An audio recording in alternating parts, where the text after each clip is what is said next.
Hi guys, my name is ShakyJKB and welcome to my YouTube channel. A YouTube channel that I'm going to try and do alongside Twitch. Twitch is my main form of content creation. Twitch.tv/ShakyJKB is where I do all of my games on there. I've been streaming for about three and a bit years, and properly, really heavily in the last kind of year and a half, 2 years since the pandemic, really.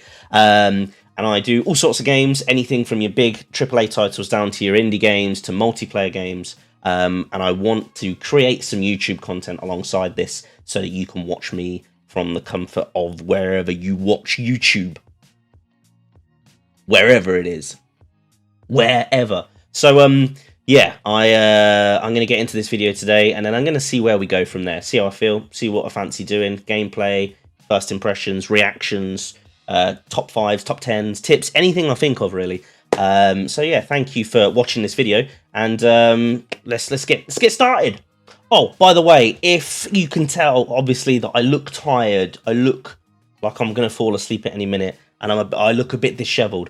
Don't worry, I always look like this at the moment. I had my second child in summer of 2022, and we are currently right in the midst of getting zero sleep.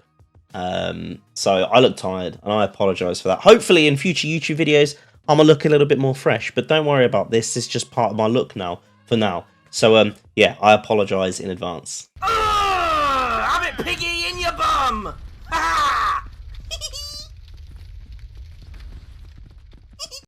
Okay, so I thought today it would be good to I guess give you an idea of some of the games which you might not have heard of and you're potentially missing out on, that could be worth you having a look at. Now, being a streamer, I get to stream a lot, and I do a lot of different games throughout the week, throughout every month, and that includes a lot of titles that may go under the radar, indie titles, potential games that might have just been overshadowed by something else out there that was coming out at the same sort of time, or maybe taking up more views on Twitch or YouTube.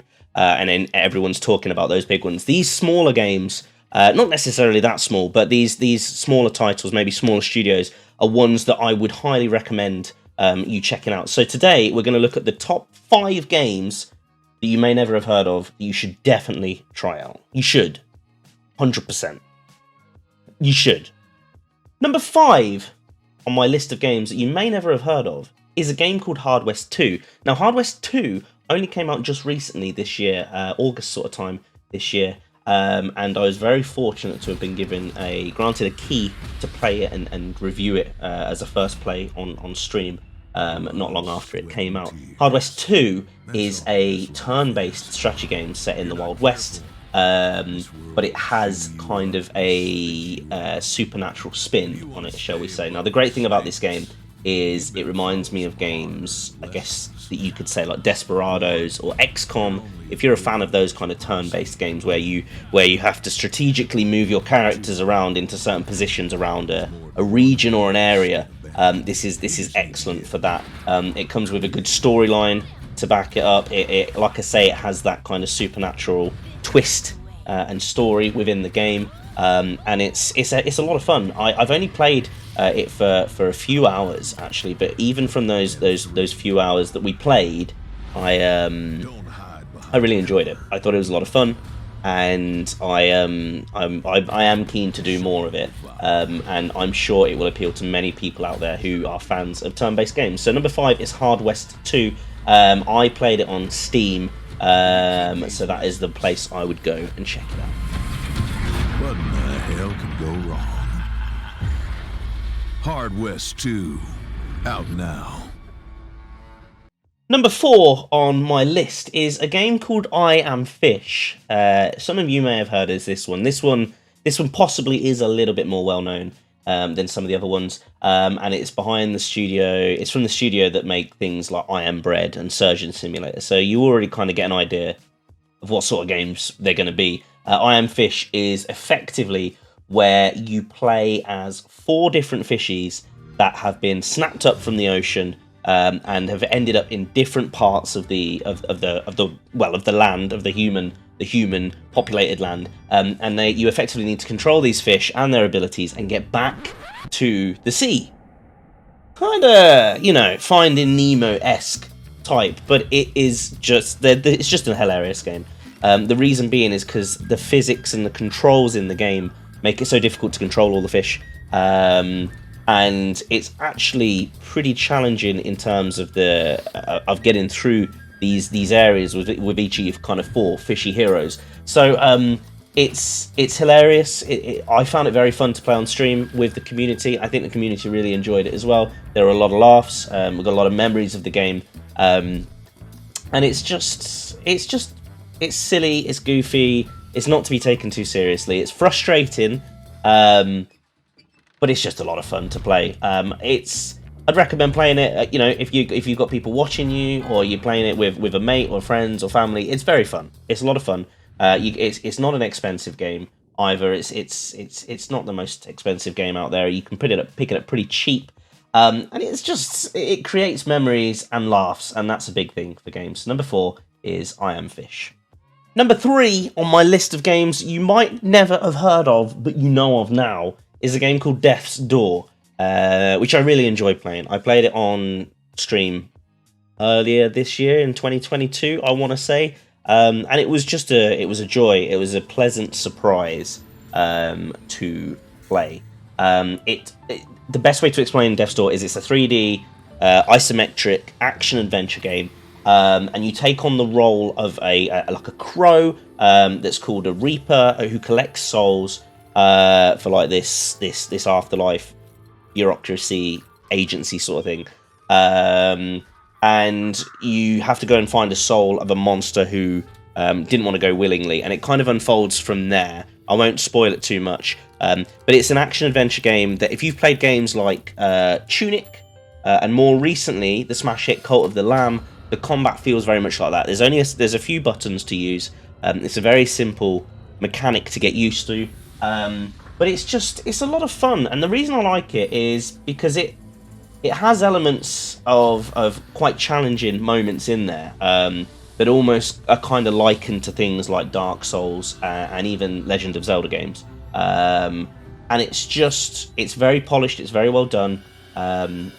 It's a lot of fun to play. I wanted it to keep going further than what it did. It's not the longest game in the world, and again, not the most expensive game in the world. It's available on a number of platforms: PC, Xbox, Switch, PlayStation, all of them really. And it's just a lot of fun. It's very easy to pick up and put down at any point. It's not one of these ones where you have to use a lot of brain capacity to figure out what to do, but it's challenging enough to keep you on your toes. So I'd say give this one a go, particularly if you've played more recently Cult of the Lamb, because you'll like this sort of one. So number 3 is Death's Door. Number 2 on this list, this amazing list that you're definitely still watching right now, which you might not be. But anyway, number 2 is a game that I've played a lot of and I really, really like. It's a game called Forewarned, and it is on the PC.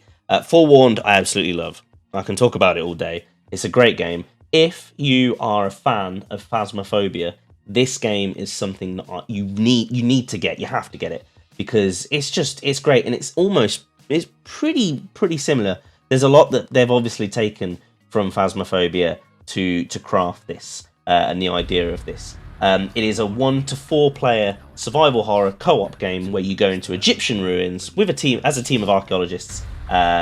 You look at you investigate the paranormal, the phenomena, the Medjais, and you have to effectively, again, similar to Phasma, you have to identify the Medjai, I guess the spirit that inhabits this tomb, this Egyptian tomb. So the easiest way to put this is it's Phasmophobia in Egypt, and that's as simple as it gets.